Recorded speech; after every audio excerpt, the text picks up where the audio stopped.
याद कर। तो फिर इन्होंने बता दिया नारद मुनि जी ने कि वेन्ना ने तो कभी कृष्णा के ऊपर 24 घंटा कंसंट्रेट नहीं किया, इसलिए वेन्ना को मुक्ति नहीं मिली, वेन्ना को नर्क जाना पड़ा। लेकिन शिशुपाल ने ईर्ष्या में क्यों ना हो कंसंट्रेट किया था, 24 घंटे सोचा था। और फिर जो ये थे कंस था, वो भी बड़ा भय में कंटिन्यूअसली कृष्णा के बारे में सोचता था, 24 घंटे सोचता था, तो उसको भी मुक्ति मिल गई। फिर हमारी गोपिया है, वो प्रेम में कृष्णा के बारे में सोचती है 24 घंटे, वो उनको भी मुक्ति मिली।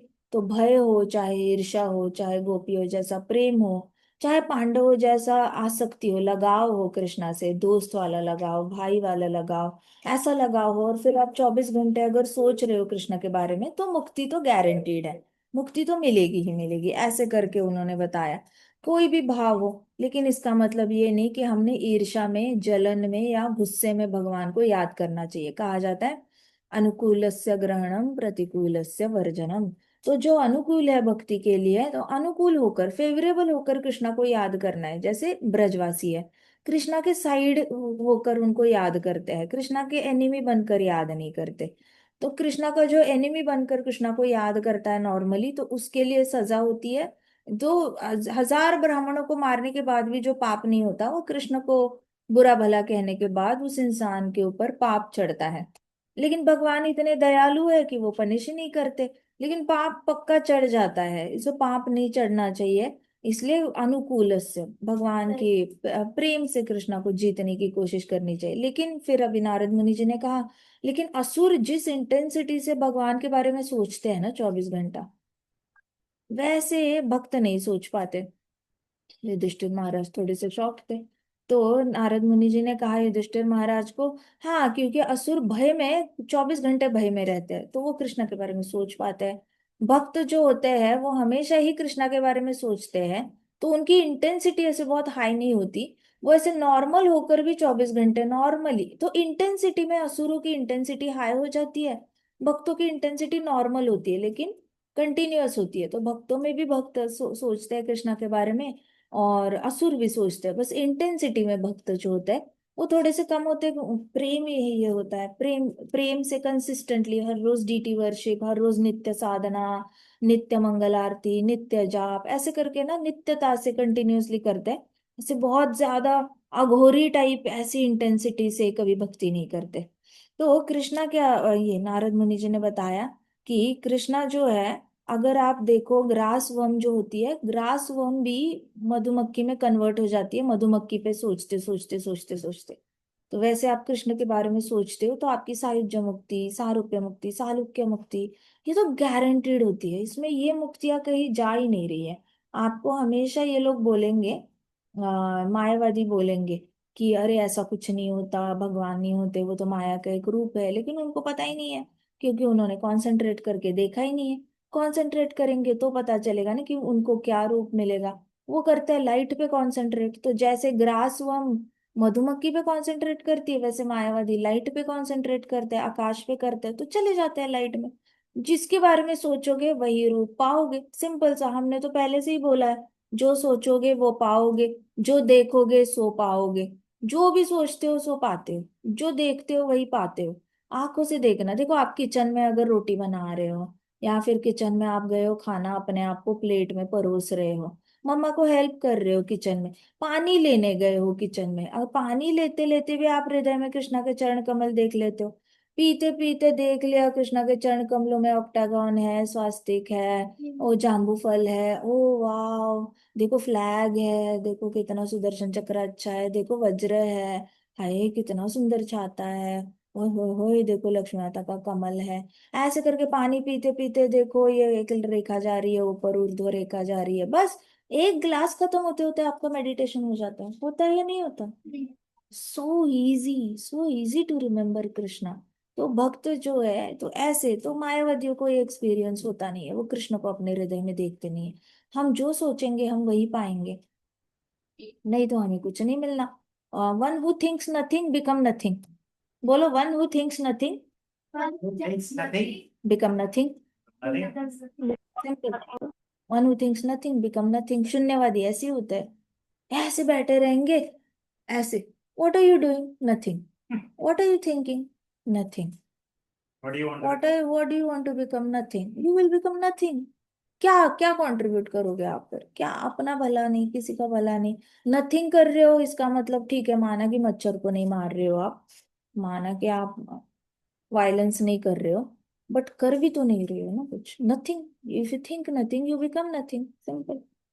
तो ये फिर नारद मुनि जी ने युधिष्ठिर महाराज का सारा डाउट क्लियर कर दिया।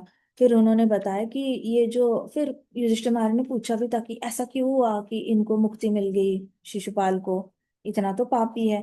फिर उन्होंने बताया कि जय विजय जो था, वो जय विजय द्वारपाल थे और उनको श्राप मिला था। ब्रह्मा जी के चार पुत्र थे, सनत कुमार, वो आ गए थे घूमते घूमते विष्णु के द्वार पे, विष्णु भगवान से मिलने के लिए। वो पांच बच्चे थे, उम्र में ज्यादा थे लेकिन छोटे साइज में होते हैं, और कुछ पहना नहीं था उन्होंने। तो जय विजय ने बड़े अच्छे से बोला ये कौन से बच्चे आ गए, कहते नहीं नहीं, नारायण भगवान बिजी है, आप चले जाओ।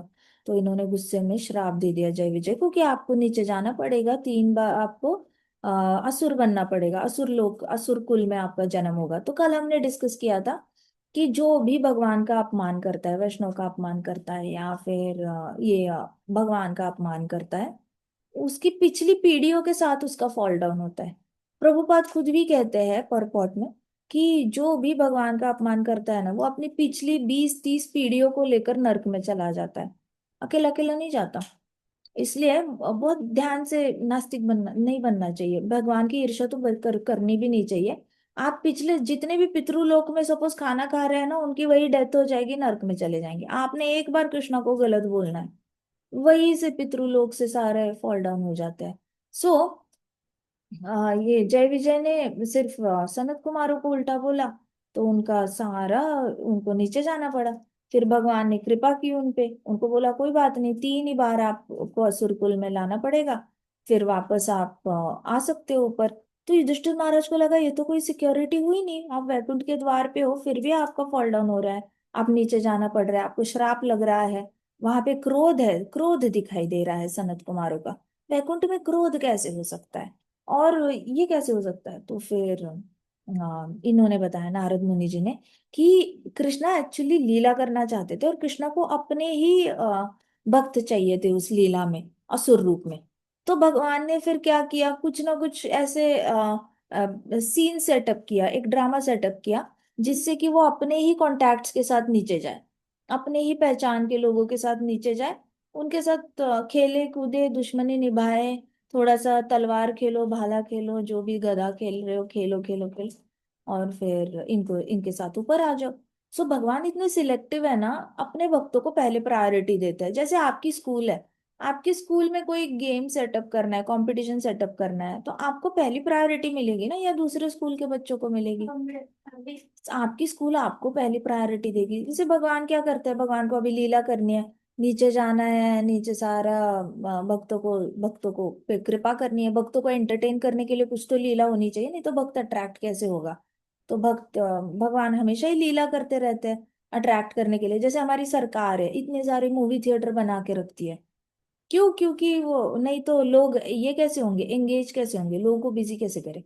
फिर सरकार होती है, एग्जीबिशंस करती है, अलग अलग स्टॉल्स, ऐसे वैसे कुछ ना कुछ सरकार करती रहती है लोगों को बिजी करने के लिए।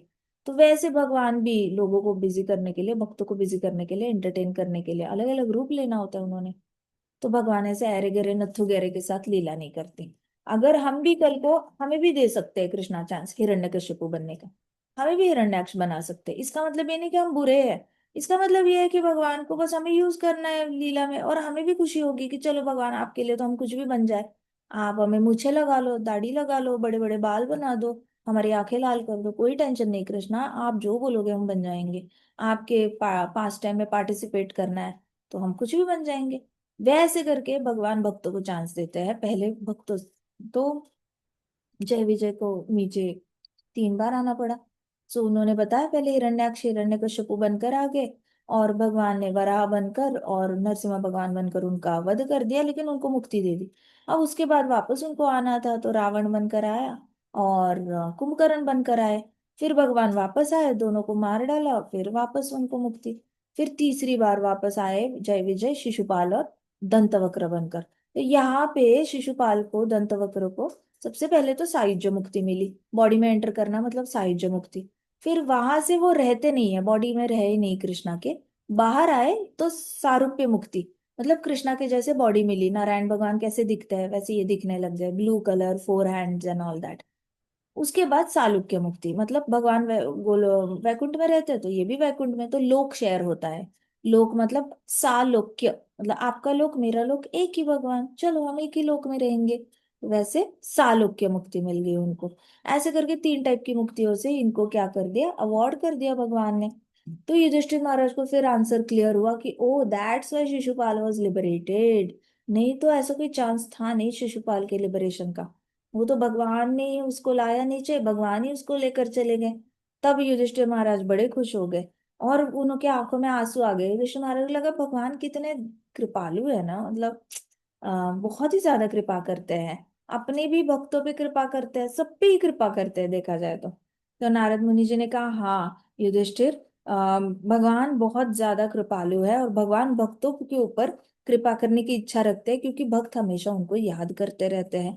जो भी भगवान को 24 घंटे याद करता है, भगवान उनको निश्चित ही अपने पास बुला लेते हैं। ऐसे करके नारद मुनि जी ने बोला, मतलब कंटिन्यूअस याद करना है कृष्णा को। सो यहाँ पे फिर नारद मुनि जी ने ये भी बताया कि वैकुंठ से वैसे कोई फॉल डाउन हो नहीं सकता, वो कृष्णा की मर्जी होगी तो वहां से ट्रांसपोर्ट होके हम इधर उधर घूम के वापस चले जाएंगे। It is like mummy papa के साथ आप घर में ही रहते हो, अब इस आपको अगर घर से मामा जी के घर पे भेजा, इसका तो मतलब ये थोड़ी है हमेशा के लिए निकाल दिया घर से। आप जाओगे वापस आओगे, जाओगे वापस आओगे, वैसे करके मम्मी के साथ जाओगे, मम्मी के साथ वापस आ जाओगे। वैसे हम कृष्णा के साथ आते हैं, कृष्णा के साथ वापस चले जाते हैं। तो but there is just one more thing I like to know. King ने पूछा, युधिष्ठिर महाराज ने पूछा कि मुझे एक और क्वेश्चन पूछना है। हिरण्यकश्यपु का जो बेटा था, तो बाप बेटे दुश्मन क्यों थे, ऐसा क्या प्रॉब्लम था उसके अंदर? कि और प्रहलाद अगर असुर कुल में था तो बड़ा डिवोटी कैसे बना भला? ऐसे करके फिर इन्होंने क्वेश्चन पूछा। तो आगे अभी हम आगे का चैप्टर देखते हैं, सेवेंथ कैंटो का। We will start with second chapter. Alright, इस चैप्टर में कोई क्वेश्चन है आपको? नहीं है ना?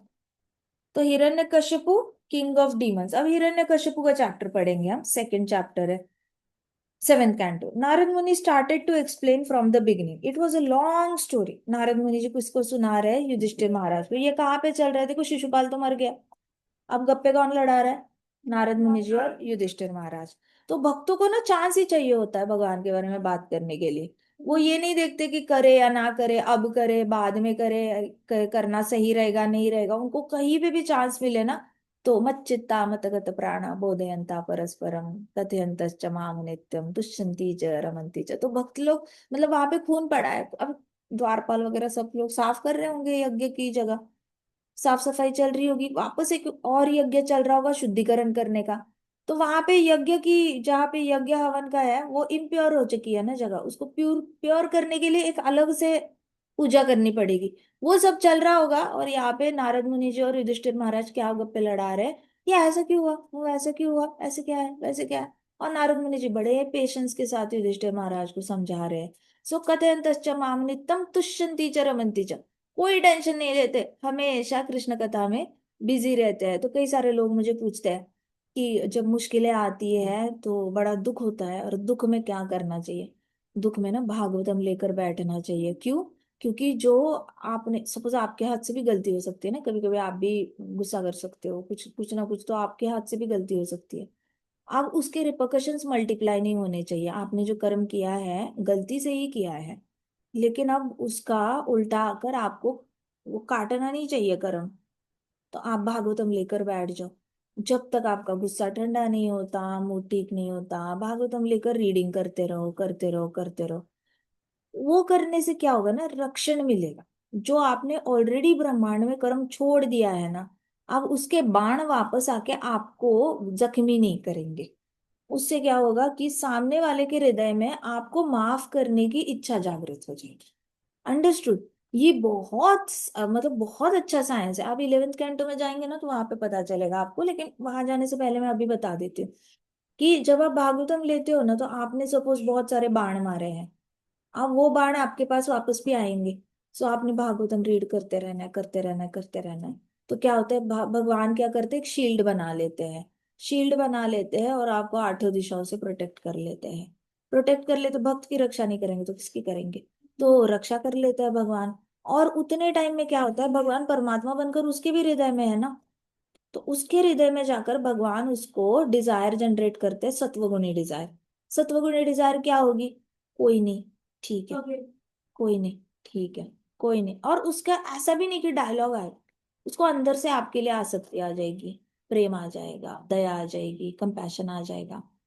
ऑटोमेटिकली प्रॉब्लम ही सॉल्व हो जाती है। तो Bhagavatam is a science. Bhagavatam कोई ऐसा नहीं है कि प्रभुपाद ने बोला इसलिए पढ़ना है और हमें तो पता नहीं क्या क्या होता है। नहीं, आप प्रैक्टिकली एक्सपीरियंस करके देखो। प्रैक्टिकली एक्सपीरियंस करो, दुख हो चाहे शोक हो, दुख हो, शोक हो, क्रोध हो, अग्नि हो, कुछ भी हो, हर फेर में भागवतम का इस्तेमाल करो। भागवतम दिया है ना प्रभुपाद ने, उसको यूज करो। प्रभुपाद यहाँ के है ही नहीं, प्रभुपाद गोलोक से आए हुए हैं। तो जो गोलोक से, साक्षात गोलोक से आकर अगर आपको कोई प्रोडक्ट हाथ में पकड़ा रहा है, तो आप इधर उधर के मार्केट के प्रोडक्ट्स क्यों यूज करोगे। मार्केट में डेड मोबाइल मिलता है, मार्केट में डेड लैपटॉप मिलता है, डेड आईपैड्स मिलते हैं, ये डेड है, इनके अंदर कोई आत्मा नहीं है। भागवतम साक्षात कृष्ण है। अब आप कृष्ण को पकड़ोगे या डेड मैटर को पकड़ोगे, क्या पकड़ना है। कृष्णा को पकड़ेंगे, वो ज्यादा बेटर है कृष्णा को पकड़ना। क्यों पकड़ना है डेड मैटर, बताओ मुझे। इतना ज्यादा ये हो रहा है, सबकी लाइफ कम होने वाली है स्क्रीन देखते देखते, ब्रेन्स डल हो रहे हैं। तो इसलिए फिर नारद मुनि जी ने युधिष्ठिर महाराज को सब एक्सप्लेन करना शुरू किया। तो ये याद रखना, ये सीन याद रखना अपने दिमाग में, कि चाहे दुनिया में आग लगी हो, सामने शिशुपाल की तरह किसी का सर कटा हो, सब लोग साफ सफाई कर रहे हैं, आपको कोई पड़ी नहीं है, कुछ मत करो। ले लो भागवतम, रीडिंग करो। Really don't focus on anything that is going on around you. Focus ही मत करो आसपास क्या चल रहा है क्या नहीं। हाथ में भागवतम लो, एक बार भागवतम आ गया ना, ध्यान ही मत दो कि क्या चल रहा है क्या नहीं चल रहा। Keep reading, keep reading. जैसे नारद मुनि जी और युधिष्ठिर महाराज कर रहे हैं ना। कितना केओस हुआ है असेंबली में, सब उठ के चले गए हैं, सब गॉसिप कर रहे हैं। कोई कृष्णा को अच्छा बोल रहा है, कोई शिशुपाल को बुरा बोल रहा है, कुछ कुछ शिशुपाल के दोस्त जो है वो कृष्णा को बुरा बोल रहे हैं। कितना असेंबली में केओस चल रहा है, पॉलिटिक्स चल रहा है, और साफ सफाई भी चल रही है। बिजी हो गए लोग, इधर से बोलाओ सामान, उधर से बोलाओ। ये सीन याद रखना। इतने केओस में भी ना, कथयंतश्च माम नित्यम तुष्यन्ति च रमन्ति च। तुष्यन्ति च रमन्ति च, फोकस ही रखो, मेरे को हैप्पी रहना है भैया, मेरे को नहीं सैड रहना। I don't want to be sad, I want to be happy, I want to be happy, I want to be happy. And I follow Prabhupada. कथयंतश्च माम नित्यम तुष्यन्ति च रमन्ति च, मेरे को रमन्ति च रहना है, खुश रहना है, क्यों रहूं मैं दुखी। कृष्णा आनंदी है, मैं क्यों नहीं, मैं क्यों दुखी रहूं। अगर मैं वॉलेंटरली, पता है पेरिस में फंडा क्या है, मैं आपको बताती हूँ पेरिस के लोग क्या सोचते हैं पता है। आप सुखी हो ही नहीं सकते। पेरिस के लोगों का फंडा ही है कि सुखी होना भी नहीं चाहिए। ये अमेरिकन लोगों की कॉन्सेप्ट है, सुखी होना चाहिए। पेरिस के लोग कहते हैं अमेरिकन लोग पागल होते हैं जो सुखी होना चाहते हैं। हम पेरिस के लोग हैं, हम दुख को माला बनाकर अपने गले में डाल देते हैं, और हम लाइफ को, दुख को ही सेलिब्रेट करते हैं गलत काम करके। उनके हिसाब से दुख है तो गलत काम करो और गलत कामों को सेलिब्रेट करो। अमेरिकन लोगों का है कि मेहनत करो, गधा मजदूरी करो और सुख पाओ पैसे से। मतलब कॉन्सेप्ट से अलग अलग है। तो हमें इतना समझ जाना चाहिए। और फिर मैं बताऊं, और कुछ डिवोटीज भी है जिन्होंने मान ही लिया है दुखालय अशाश्वत। कहते कि कृष्णा ने तो बोला है दुखालय अशाश्वतम है, तो दुख तो रहेगा ही रहेगा, तो दुखी रहो। फिर चैंट एंड बी हैप्पी क्यों नहीं याद रहता। खुद भी दुखी हो जाओ, दूसरों को भी दुखी करो। चैंट एंड बी हैप्पी याद रखो ना। इतना इतना ही इंस्ट्रक्शन सिंपल रखो ना। लाइफ आप इतने हजार हजार इंस्ट्रक्शंस कैसे फॉलो करोगे। छोटी सी इंस्ट्रक्शन, छोटे छोटे इंस्ट्रक्शन लो। कुछ महाराज कहते हैं हम्बल रहो, चलो ठीक है, आज हम्बल प्रैक्टिस करेंगे, एक साल के लिए हम ह्यूमिलिटी प्रैक्टिस करेंगे। प्रभुपाद कहते हैं चैंट एंड बी हैप्पी, तो चलो हम चैंटिंग ट्राई करके देखेंगे, हैप्पी होते हैं नहीं होते। नहीं होते तो और ट्राई करेंगे, नहीं होते तो और ट्राई करेंगे, और ट्राई करेंगे, जब तक हैप्पी नहीं होते तब तक ट्राई करेंगे। ऐसे करके छोटा छोटा करना शुरू करो। सैड रहने में भला क्या, क्या सैडिस्टिक मजा है, मुझे समझ में नहीं। कुछ लोग तो ऐसे होते हैं, दूसरा हंसा क्यों, हंस के हंसा क्यों। हंसने पे उनको ये होती है, they don't like.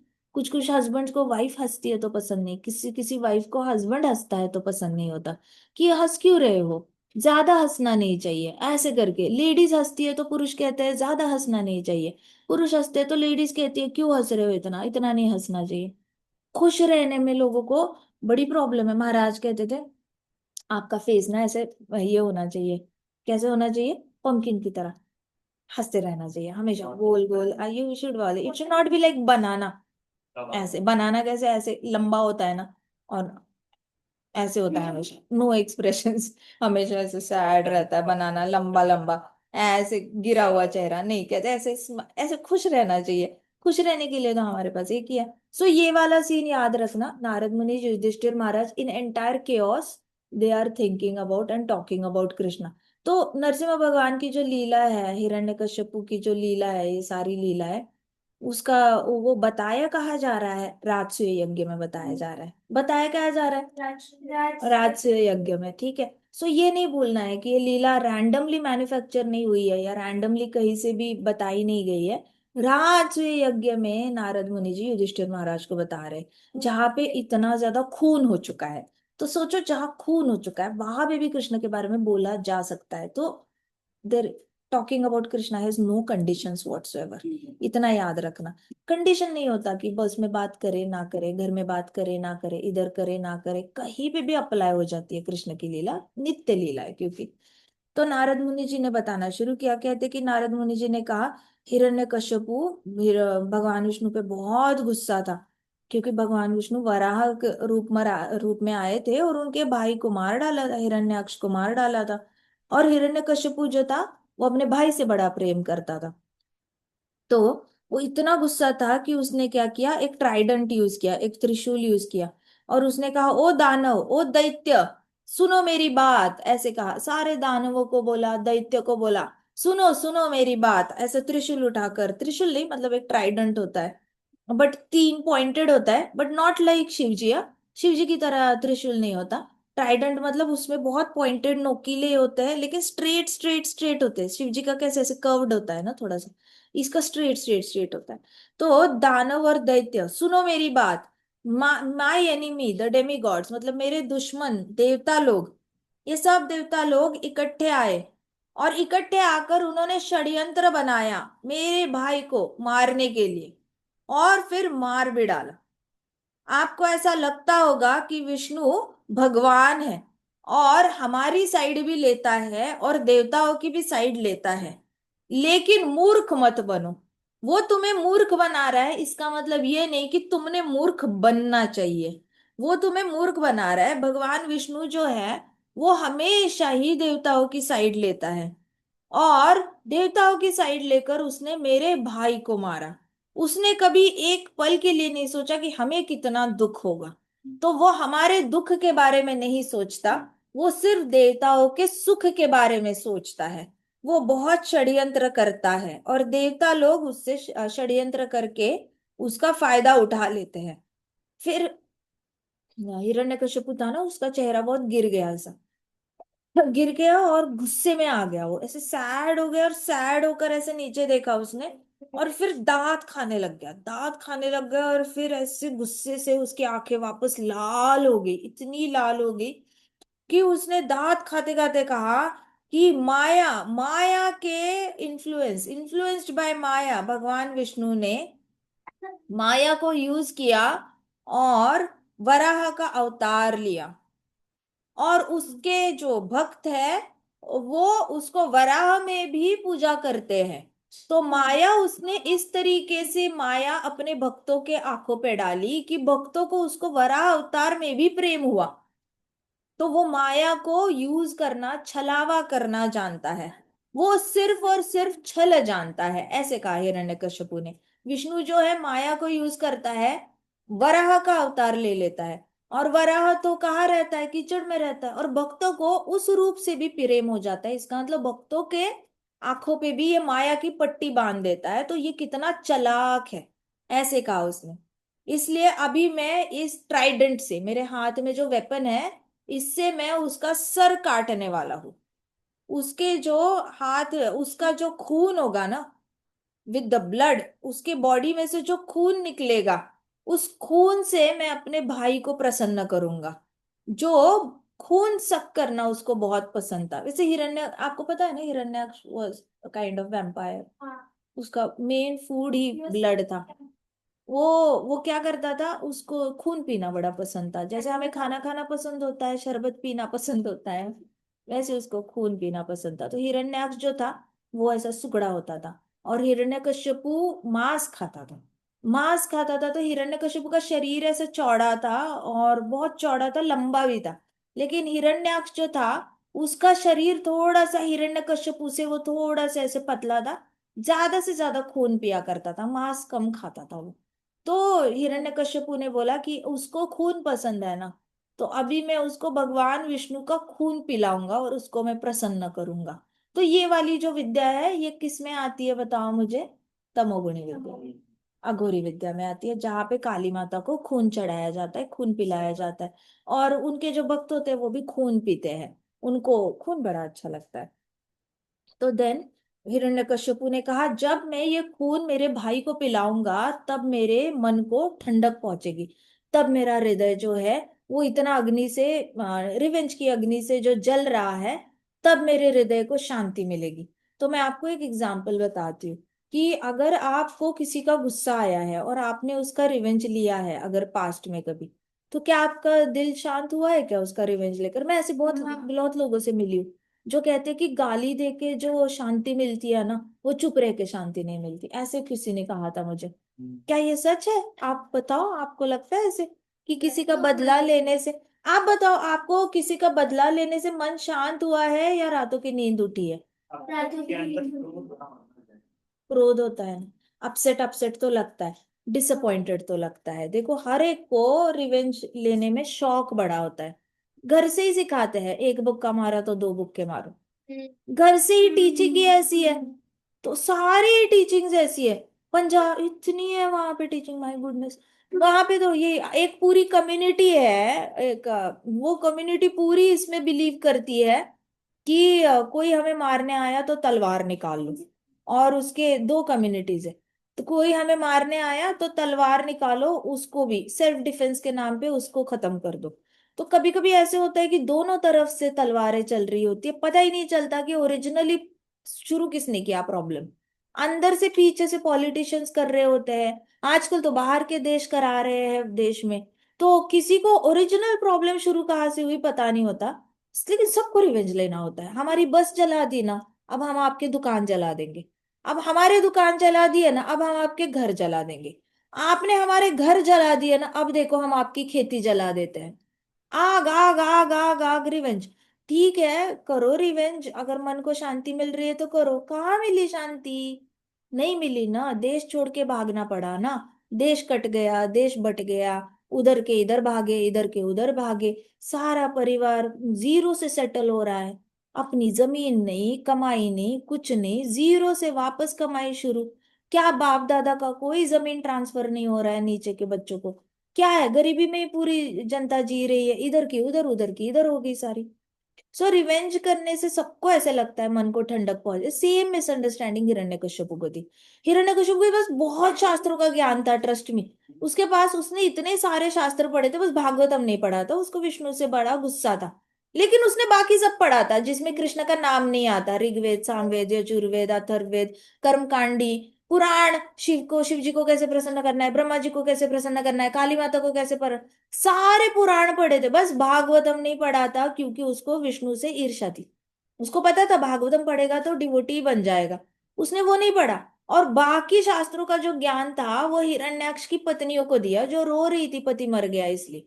He was very talented, लेकिन एक ज्ञान उससे छूट गया। कौन सा ज्ञान छूट गया? रिवेंज नहीं लेना चाहिए। No counter action best counter action, ये सिर्फ भागवतम सिखाता है। सिर्फ भागवतम। शिव जी थोड़ी ना अपने पुराण में बताएंगे, एक बार दक्ष ने आके मुझे डांटा, मैं चुप बैठा। विल ही से लाइक दैट? नो। नहीं, कोई देवता अपने पुराण में ऐसी कोई डेफिनेशन है ही नहीं जहाँ पे देवता लोग अपना अपना डिफीट दिखाते हैं। सब अपना अपना ये दिखाते हैं। कृष्णा ही है जो भागवतम में चिल्ला के बताते हैं कि अरे मैं भाग गया था जरासंध से डर के 17 बार। कृष्णा को कृष्णा इज रियली फनी। उनको कोई फर्क नहीं पड़ता अपनी इमेज से। जो है सच है। अरे मैं 16,108 वाइफ्स के साथ पैरेलली अलग अलग महल में रहता हूँ एट द सेम टाइम। मैं 10,000 करोड़ गोपियों के साथ डांस करता हूँ। कृष्णा ही है जो ऐसी बातें कर सकते हैं। बाकी कोई डेमीगॉड ये वाली उनकी पर्सनालिटी कोई नहीं बताएगा कि आज हमने 10,000 अप्सराओं का डांस देख कर आए हम।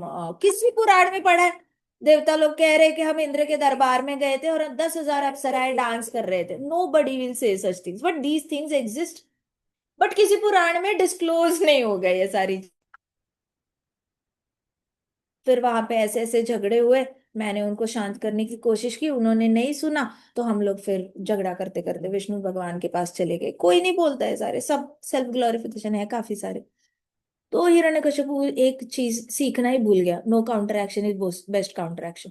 तो हमारे महाराज कहते थे कि देखो, दानव होते हैं ना, वो भागवतम तक आएंगे ही नहीं। क्योंकि उनको नो काउंटर एक्शन सीखना ही नहीं होता, उनको काउंटर एक्शन ही करनी होती है। तो वो ऐसे ही शास्त्र चूज करेंगे जिसमें बदले की भावना है, जिसमें बदला लो बदला लो बदला लो ऐसे बोला जाता है।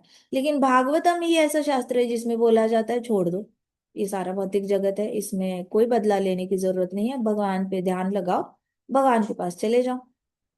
तो यहाँ पे क्या हुआ, हिरण्यकश्यपु ने डिसाइड कर लिया था कि मैं बदला लूंगा और जब खून ऑफर करूंगा भाई की समाधि पे या जहाँ पे तो मुझे बड़ी मन की शांति मिलेगी। लेकिन बिल्कुल बड़ी मिसअंडरस्टैंडिंग है, जो बहुत मिसअंडरस्टैंडिंग है। मैं बताऊं, एक मेथड है अमेरिका में जिसमें कहा जाता है कि जिसने भी आपको तकलीफ दी है ना, आप उसके करीबी इंसान को जाकर तकलीफ दो, तो आपको मन को शांति मिलेगी। एक पूरा ग्रुप फंक्शन कर रहा है, ह्यूज ग्रुप फंक्शन कर रहा है ऐसा।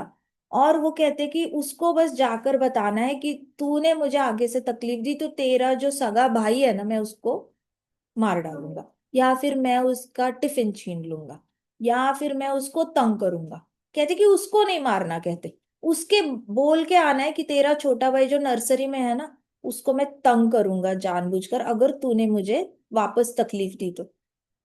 ये मतलब ये नया मेथड निकाला है उन्होंने और उनको रिजल्ट्स आ रहे हैं। उनको लग रहा है कि ये सारे बड़े भाई बहन है, वो बुली करना बंद कर देते हैं अगर इनके छोटी भाई बहनों को के नाम से इनको धमकी दी जाए। तो लिटरली स्कूल्स ने ये इसको सैंक्शन भी दे दी इस मेथड को। सो इतनी मुश्किल है ना कलयुग में। लेकिन रिवेंज लेने से मन की शांति नहीं मिल सकती, लोगों को ऐसे लगता है। बट इसके अभी रिpercussions, इनको 10 साल एक बैच पास आउट हो जाएगी और ये बैच जब जॉब करने लगेगी इनकी 10th 12th के बाद और ये करने के बाद बैच, और वो लोग जब ऑफिस में जाके धमकी देने लगेंगे ना कि तूने मेरा प्रमोशन कैंसिल किया तो तेरी वाइफ ना टीचर है किसी स्कूल में, देख लेना मैं टायर पंक्चर कर दूंगा गाड़ी का। ऐसे अगर बोलने लग गए, इनको तो ये रिpercussions आने हैं। हमने तो टायर पंक्चर करने वाली बात की है, कुछ भी हो सकता है। कुछ भी हो सकता है। They are actually creating future criminals by putting this in head. बड़ी गलत बात है। शांत लोगों को क्रिमिनल बना रहे हैं। सोचो अगर एक शांत बुद्धिमान इंसान इसमें रिवेंज में आ गया तो वो शांति से क्राइम करके, बुद्धिमान है तो निकल भी जाएगा सरकार के हाथों से, लॉ के हाथों से छूट भी जाएगा, बुद्धिमान है, शांत है, सबकी नजरों में संत है, किसी को पता ही नहीं चलेगा इसने क्राइम किया है, इसने ही टायर पंक्चर किया है, किसी को समझ में नहीं आएगा। सो अभी when the root of the tree is cut the entire tree is destroyed and rise up। Hiranyakashipu ने कहा जब आप पेड़ का रूट को ही जला देते हो, काट काट देते हो तो वो जो पेड़ है वो सूख जाता है इंस्टेंटली। रूट को ही काट डालो तो सूख जाएगा, ड्राई हो जाएगा पेड़। वैसे ही भगवान विष्णु को मार डालूंगा तो देवता लोग अपने आप ही मर जाएंगे, क्योंकि ये लोग नाजुक है, इनके पास कोई शक्ति नहीं है, इनके पास विष्णु भगवान का बैकिंग है। नहीं तो इनके पास वो खुद पढ़ाई नहीं करते कुछ ज्यादा और खुद मेहनत भी नहीं करते, ऐसे ज्यादा जिमिंग विमिंग कुछ करते नहीं है। इनको बस विष्णु विष्णु करना होता है और बच जाते हैं। तो ये लोग अपने आप ही मर जाएंगे, ऐसे इनका प्लान था। सो हिरण्यकशिपु अभी बहुत ज्यादा ऐसे पेसिंग कर रहा था फ्लोर पे, मतलब यहाँ से वहां चल रहा था, यहाँ से वहां चल रहा था। और सरपंच की तरह, सांप की तरह ऐसे आवाजें निकल रहा था, हिसिंग हिसिंग साउंड हिरण्यकशिपु के अंदर से आ रही थी। तो वो ऐसे चल रहा था और जोर जोर से हवा कहाँ से फेंक रहा था, मुंह से, मुंह से फेंक रहा था हवा। और फिर ऐसे ऐसे कनिंग स्माइल। कनिंग स्माइल कैसे होती है?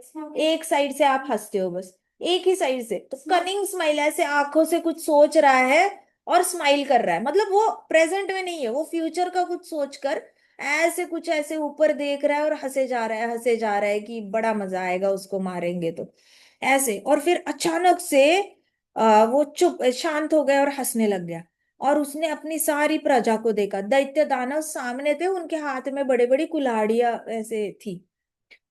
तो कहते कि जब मैं भगवान विष्णु को मारने में बिजी रहूंगा ना, तो आप पृथ्वी पे चले जाना और वहां पे जाके ब्राह्मणों की शिखा को पकड़ के उनका गला काट लेना और क्षत्रियों को भी मार डालना, क्योंकि भगवान को क्षत्रिय ब्राह्मणों का रक्षण करना बड़ा मजा आता है। तो आप, मैं जैसे भगवान विष्णु को बिजी करूंगा ना, उस मोमेंट पे आपने क्या करना है, नीचे जाना है पृथ्वी पर और ब्राह्मणों को मारना है और क्षत्रियो को मारना है। अगर देखो, इट इज वेरी सिंपल।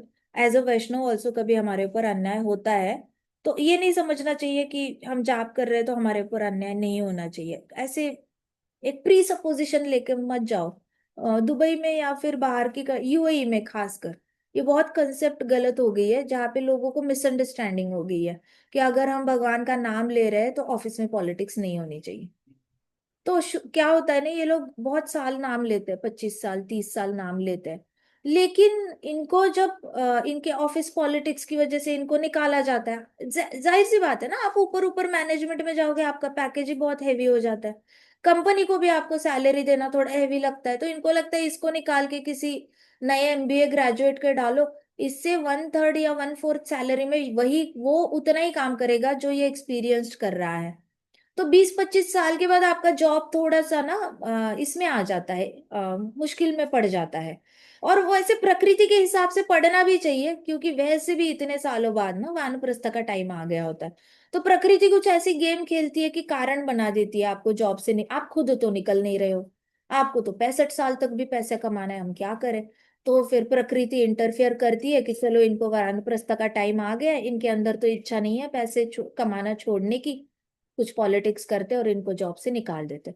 लेकिन भक्तों को क्या लगता है ना कि हम अगर इतने साल से चैंटिंग कर रहे हैं तो हमारे साथ पॉलिटिक्स तो नहीं होना चाहिए था, हम खुद से ही वीआरएस ले लेते, हम खुद से ही छोड़ देते, तो हमारे साथ भगवान ने ऐसा क्यों किया, ऐसे करके ना फिर डिप्रेशन में चले जाते हैं, 1-2 साल तक इनका जाप छूट जाता है।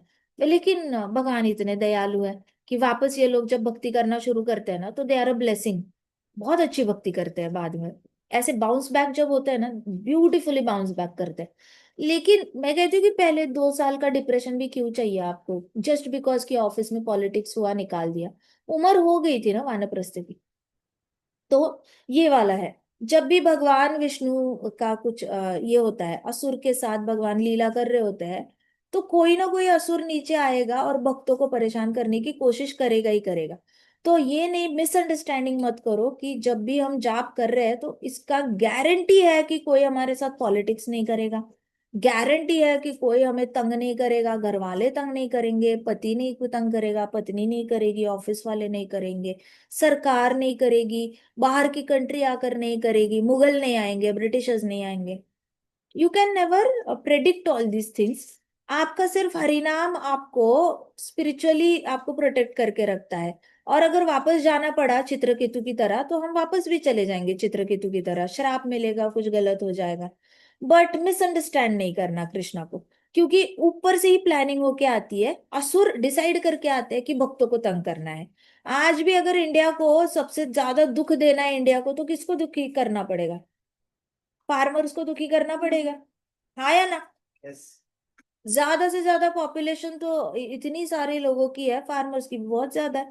इनको टीयर 3 सिटीज में जो रह रहे हैं, टीयर 1 टीयर 2 को कोई टच नहीं करेगा, टीयर 3 सिटीज में बहुत पैनिक फैला देंगे, उससे ज्यादा हमारा देश दुखी हो जाएगा, बहुत दुखी हो जाएगा।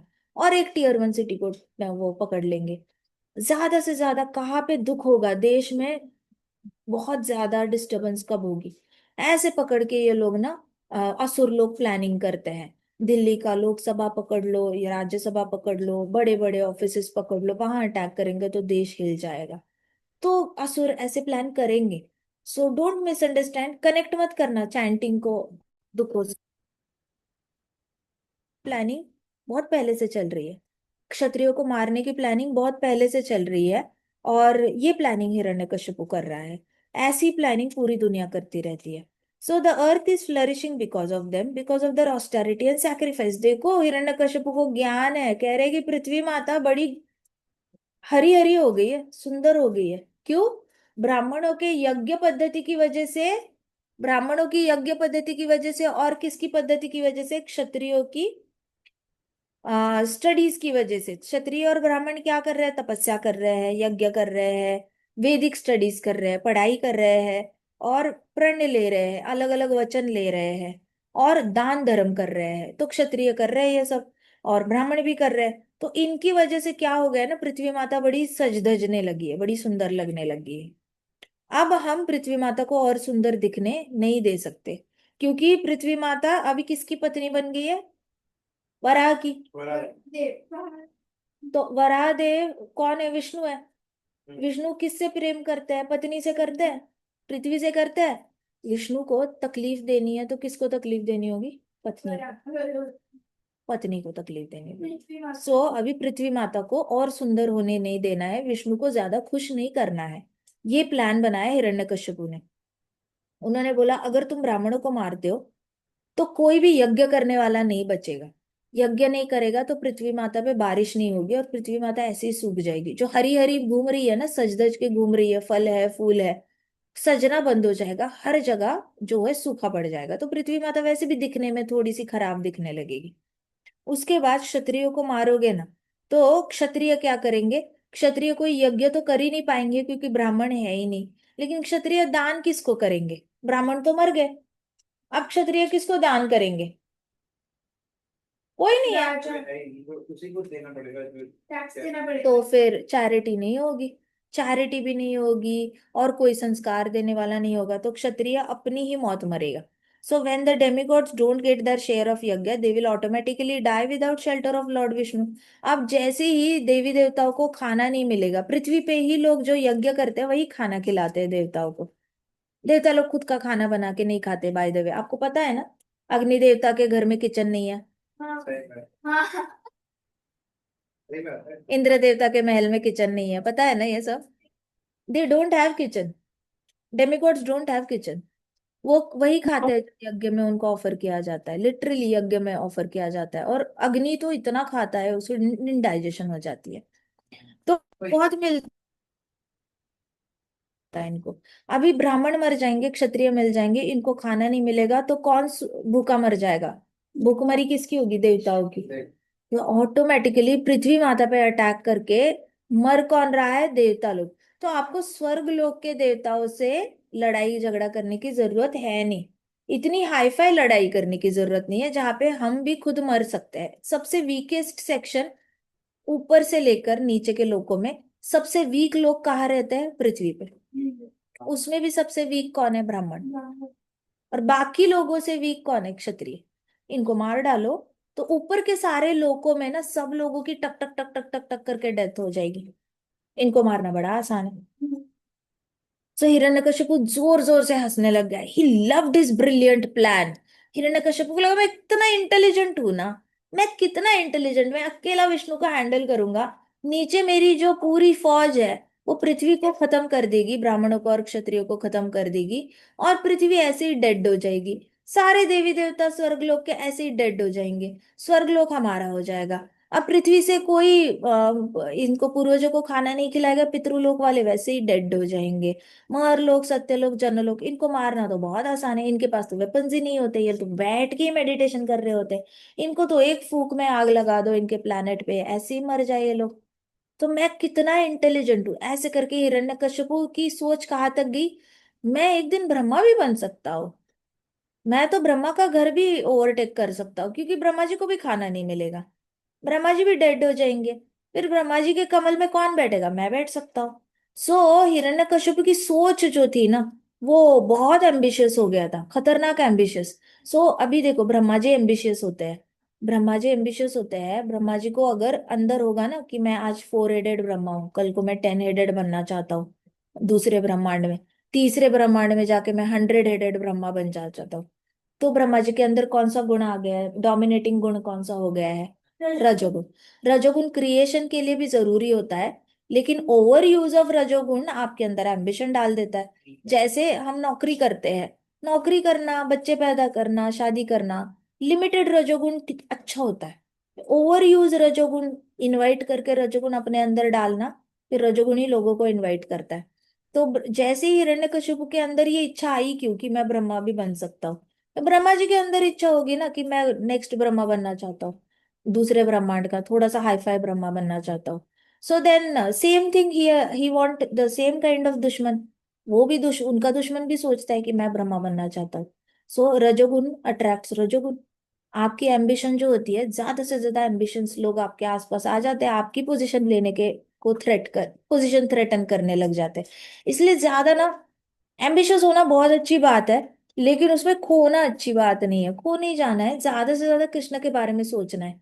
ऑटोमेटिकली आपकी जो इच्छा होती है वो पूरी होती रहती है। आपको बहुत ज्यादा एफर्ट्स नहीं, सोचना नहीं पड़ता। जो बाकी लोग सिखाते हैं ना आजकल, 24 घंटे जो चाहिए वो सोचो सोचो सोचो सोचो आपको मिल जाएगा, तो ये गलत है। ये मतलब अघोरी, बड़ी तमोगुणी विद्या सिखाते हैं ये लोग। इट इज वेरी रॉन्ग कि 24 घंटे वही चीज सोचो। नहीं, 24 घंटे कृष्ण के चरण कमल सोचने के लिए बने हैं, और उसका बाय प्रोडक्ट होगा, आपको जो चाहिए वो मिल जाएगा। आपको जो चाहिए वो अगर आप मांगोगे ना, आप डेफिनेटली रिग्रेट करोगे, क्योंकि उसका साइड इफेक्ट हेल्थ खराब हो जाती है, कभी कभी कुछ और चीजें खराब हो जाती है, रिश्ते खराब हो जाते हैं। सो कृष्ण के चरण कमल सोचने वाली बात है 24 घंटा। ऐसे बाकी चीजों पे 24 घंटा नहीं सोचना चाहिए, उससे आपको बीमारियां आ जाती है। ठीक है। सो यहाँ पे हिरण्यकश्यप को लगा मैं कितना इंटेलिजेंट हूँ, मैंने तो बहुत ही औसम प्लान बनाया है, और जोर जोर से हंसने लग गया। अब वो धीरे, पहले जोर से हंसा, इतना जोर से हंसने लग गया कि टेरर फैल गया, मतलब लिटरली दानव और दैत्य भी थोड़े उसके हंसी से डर गए। और फिर वो चिल्लाया, कहता जाओ जल्दी जाओ, जहां पे भी गाय है हर गाय को ढूंढ निकालो और गाय का वध करो। देखो, आज कितने हिरण्यकश्यपु घूम रहे हैं कलयुग में, मशीनरी लगा रखी है एट द सेम टाइम। 200 200 गायों को मारने की मशीनरी है, 200 200 गायों की, और दूध निकालने की मशीनरी लगा रखी है। अभी आज कोई कह रहा था कि बैंगलोर में किसी ने तो ये स्टार्ट करी, क्या कहते हैं, दूध का, डेयरी का बिजनेस। हाँ, डेयरी का शुरू किया। और उसने एक साल में, वो पहले तो उसने 10 गाय ली थी, 12 गाय ली थी, अब वो एक साल में 4 करोड़ कमा रहा है। क्या किया होगा उसने गायों का? मशीन लगा के दूध निकाला होगा। अब हर रोज इतना दूध आ नहीं सकता, क्या किया होगा? इंजेक्शन दिया होगा, बच्चे पैदा करवाए होंगे जबरदस्ती, बच्चों को सुबह सुबह पास में लेके आए होंगे, गाय को दूध निकल गया होगा, इमिडिएटली मशीन लगाई होगी, दूध निकाला होगा। 4 करोड़ कमा रहा है। क्या कर रहे हो आप? मजाक बना रखा है। तो इस तरीके से ना, पृथ्वी का भी बड़ा हाल खराब करते हैं, केमिकल डाल डाल के, डाल डाल के। मतलब पृथ्वी, मिट्टी की भी लिमिट होती है ना, माँ की जैसी लिमिट होती है, और स्त्रियां कंटिन्यूस बच्चे पैदा नहीं कर सकती ना। 9 महीने के बाद 1 साल का तो ब्रेक होना चाहिए। फिर चलो 1 2 साल का ब्रेक ले लो, फिर दूसरा बच्चा करो। शरीर में थोड़ा सा शक्ति आनी चाहिए। ऐसे खेती की जो जमीन होती है, उसकी भी शक्ति चली जाती है ना, एक बार आपका सारा खाद निकल गया, थोड़ा रेस्ट देना होता है उसको। उसके बाद आप केमिकल डाल डाल के, हर 3 महीने बाद नई सब्जी, हर 3 महीने बाद नई सब्जी, केमिकल फर्टिलाइजर, उसको रेस्ट करने का टाइम ही नहीं दे रहे हो आप। वर्म्स भी मर रही है, जिस वर्म्स ने मिट्टी को कुरेद कुरेद के अच्छे से आपके पोषण करना चाहिए मिट्टी का, वर्म्स भी मर रही है। मशीन से गड़े जा रहे हो, गड़े जा रहे हो, केमिकल डाले जा रहे हो, फिर वापस उस केमिकल से सब्जी बन रही है, उसके ऊपर केमिकल का स्प्रे मार रहे हो। अब ये आजकल की लड़कियां खाना खा रही है, फिर आईवीएफ सेंटर बन रहे हैं, इतने केमिकल वाली सब्जियां खाते खाते खाते खाते स्त्रियों, अब पृथ्वी माता का जो गर्भाधान है, वो बार बार इतना आप शोषण कर रहे हो, उसको बच्चे पैदा करने पे मजबूर कर रहे हो। बार बार खेती, बार बार सब्जियां पैदा करो पृथ्वी माता, बार बार आप गेहूं निकालो, चावल निकालो, गन्ने निकालो, सोयाबीन निकालो, ये निकालो, वो निकालो, बार बार बार। अब उसका इतना छलावा हो रहा है ना, फिर हमें उसका रिटर्न में आ रहा है, मनुष्य को बच्चे ही नहीं हो रहे। आईवीएफ का रेट ही नीचे आ गया, आईवीएफ आयो, इसका कितना भी आप करो इंजेक्शंस, बच्चे नहीं हो रहे। होते हैं किसी किसी को, भगवान की इच्छा होगी, लेकिन पनिशमेंट तो मिलेगी, आपने दूसरे माता का शोषण कर रहे हो आप। आप कैसे आप सोच सकते हो 9 महीने अगर किसी स्त्री ने जन्म दिया 9 महीने के बाद एक बच्चे को, आप इमिजिएटली उसको थोड़ी ना बोलोगे 18वें महीने और एक बच्चा होना चाहिए, अब हर साल एक एक बच्चा होना चाहिए। आप ऐसे कैसे किसी का शोषण कर सकते हो? बॉडी की लिमिटेशंस होती है, लिमिटेड कैल्शियम आयन है, ये पृथ्वी माता पे भी होता है ना। इसलिए ये केमिकल की सब्जियां खाते खाते लड़कियों का गर्भाधान होना बंद हो गया है। आगे जाकर आजकल लोगों ने एक बच्चा करना शुरू किया, आगे जाके बेटियों को बच्चे होंगे नहीं होंगे पता नहीं। इतना ज्यादा केमिकल पेट में जा रहा है, कैसे आप खत्म करोगे? आपको लगता है ऊपर से ये धोकर ठीक हो जाएगा, लेकिन अंदर से ही सब्जी बन रही है केमिकल वाली। जमीन में ही केमिकल है, बीज जिसमें पिरो रहे हो उसमें ही केमिकल है, क्या करेंगे?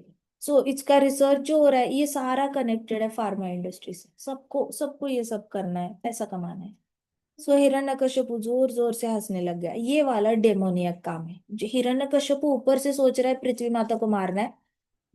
अब हर एक के हृदय में हिरण्यकश्यपु आ गया है, जो पाल पोस के आपको, हम कहते हैं किसान पिता की तरह होता है, हमें पाल पोस के बड़ा करता है, किसान हमें खाना देता है। लेकिन आजकल किसान भी मारने लग गए। तो हम पटियाला पोस्टेड थे, वहां पे हमारे दूध वाले भैया ने बोला था कि मैडम हमारी 30 एकड़ जमीन है, हम वहां पे केमिकल की खेती करते हैं। मैंने कहा ओए, कब कब? कहते कि हमारा हर 3 महीने बाद हमारा 25 लाख का बिजनेस है। तो मैंने कहा चलो अच्छी बात है। मैंने कहा फिर आप घर पे आपके तो घर में बहुत ही अच्छा खाना। कहते हम हमारे घर के लिए हमारे घर के आसपास जितनी जमीन है ना हमने उसमें केमिकल नहीं डाला है, हम उसमें अपनी सब्जियां अलग बनाते हैं और अपने बच्चों को खिलाते हैं, केमिकल से तो ये खराब हो रहा है। मैं इतनी शॉक्ड हो गई, वो इतना ज्यादा कि अपने परिवार को नॉन केमिकल वाला और मंडी में भेजने के लिए 25 एकड़ 30 एकड़ जमीन से निकाले जा रहे हैं, निकाले जा रहे हैं उपज। मैं नहीं कहती सब ऐसे है, लेकिन हिरण्यकशिपु जिसके हृदय में घुस गया वो तो पृथ्वी माता को मारने पर भी हो जाएगा ना, मारना ही है उसको। सो हिरण्यकशिपु बड़ा खराब था, जोर जोर से हंसने लग गया, कहता पहले जाओ गायों को मारो। गायों को क्यों मारते? शेर को मारना, शेर को क्यों नहीं मारता? शेर को भी मार सकता है ना, गायों को क्यों मार रहा है? गाय रिटेलिएट नहीं करती ना, गाय रिटेलिएट नहीं करती है, बड़ी शांत होती है और जल्दी से मतलब गिव अप कर देती है। शेर ऐसा नहीं होता, शेर को मार, तू नहीं मारा, क्यों नहीं मार रहा? जाके हाथी को मार, तेरा तो टाइम ही वेस्ट हो जाएगा इनको मारने के लिए, तो तू गायों को मारेगा। तो इसने सबसे पहले बोला कि जाओ गायों को मारो, फिर कहते कि और ब्राह्मण जो है ना ब्राह्मणों को भी मार डालो। कहते कि जाओ सब नीचे जाओ, गायों को मारो और ब्राह्मणों को मारो, आग लगा दो, उनके घरों को आग लगा दो, जहां भी आश्रम है और कुटिया है आग लगा दो। फिर कहा जिस भी ब्राह्मण जहां जहां पे मेडिटेशन कर रहा है जंगल में आग लगाओ। मतलब सोचो कोई एक योगी हिमालय में बैठा है, आपका कुछ बुरा नहीं कर रहा है, आपके घर का एक दाना पानी पी नहीं रहा है, किसी का बुरा नहीं कर रहा है, वो अकेला अकेला मेडिटेट कर रहा है, और अचानक से जंगल में आग लगवाई जा रही है। क्या उसने गलत किया? कुछ नहीं किया गलत। ऐसे करके डिवोटीज ने भी एक्सेप्ट कर लेनी चाहिए सिचुएशन। अगर हम जाप करते हैं, भागवतम पढ़ते हैं, हरि कथा करते हैं, फिर भी कुछ बुरा होता है तो समझ जाना चाहिए हिरण्यकश्यपु जैसे असुर है वो जंगल में आग लगा रहे हैं। हमने किसी का बुरा नहीं किया, हम डिजर्व भी नहीं करते हमारे साथ कुछ बुरा हो, लेकिन हो सकता है ये आग कृष्णा का तरीका है हमें अपने पास बुलाने के लिए। आइंद्र प्रभु थे वृंदावन में, उन्होंने ये मूवमेंट शुरू किया था कि 24 घंटे कीर्तन वृंदावन की मंदिर में होगा। आइंद्र प्रभु ने उसके बाद इतने म्यूजिक कंपोज किए थे हरे कृष्णा कीर्तन इतने, और एक दिन वो अपनी रिकॉर्डिंग को एडिट कर रहे थे अपने रूम में और सडनली आग लग गई। क्यों लगी, कैसे लगी, कुछ नहीं पता। उनके रूम में, रिकॉर्डिंग रूम में डीटीज होते थे, शाम को दिया लगाते थे, लेकिन आप दिया पर्दे के पास थोड़ी ना लेके जाते हो। ऐसा क्या हुआ होगा कि आग लग गई? मंदिर का दिया उड़ के थोड़ी ना कर्टन के पास गया, उड़ के बेड के पास गया होगा क्या?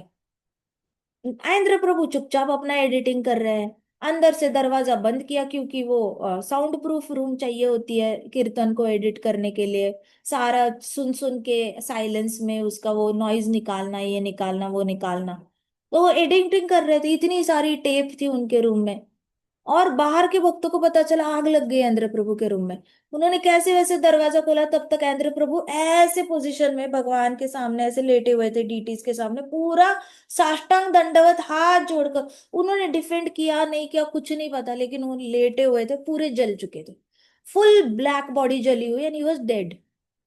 और भक्त जो होता है ना, तो भागवतम से सीखना चाहिए। भक्त रिवेंज माइंड में नहीं जाता, भगवान को वाई ये क्वेश्चन भी नहीं पूछता, कृष्णा क्यों, ये वाला भी क्वेश्चन पूछना कृष्णा को, कृष्णा पे शक करने वाली बात है। अच्छा नहीं लगता, जिस पे प्रेम करते हो, जो आप पे 100% प्रेम करता है, उसको पूछना क्यों, मेरे साथ ऐसे क्यों कर रहे हो। जो प्रेम करता है ना आपके साथ, वो हमेशा आपका भला ही करेगा, बुरा तो कर नहीं सकता। वैसे इंद्र प्रभु ने मृत्यु स्वीकारी थी, सच प्योर। आज भी वृंदावन में 24 घंटे जो है टेम्पल में कीर्तन चलता है। वो कीर्तन पार्टी ऑर्गेनाइज हुई है, हर 6 घंटे बाद 3 घंटे बाद शिफ्ट बदलती है। बाहर से इतने सारे बच्चे आते हैं, ब्रह्मचारी बनते हैं और कीर्तन करते रहते हैं, इतना प्यार से कीर्तन करते हैं। अपनी शिफ्ट हो जाती है तो परिक्रमा मार्ग पे चले जाते हैं, परिक्रमा मार्ग पे परिक्रमा करके आते हैं, फिर घूमने जाते हैं साइकिल से, गोवर्धन पर्वत जाते हैं, गोवर्धन पर्वत में पूरा परिक्रमा करते हैं, फिर रात को आ जाते हैं अपना कीर्तन का ये करने के लिए। दैट इज द सेवा that Indra Prabhu has created. तो मैं इसलिए बता रही हूँ, क्योंकि ऐसे गलत मिसअंडरस्टैंडिंग लेके मत चलो कि अगर हम भक्ति कर रहे हैं तो हमारे साथ कभी बुरा नहीं होगा। बांग्लादेश भक्तों के साथ बुरा हुआ है, कई सारे डिवोटीज के साथ बुरा हुआ है, बट ये कृष्णा की मर्जी है, ये हमें वापस लेके जाना चाहते हैं। ऐसे जरूरी नहीं कि होगा ही होगा, बट इन केस कुछ हो जाता है तो इनकी तरह बिहेव करना, ब्राह्मणों की तरह, गौ माता की तरह। इनका ये ब्लेम नहीं करते, ये स्वीकारते हैं, मृत्यु स्वीकार लेते हैं।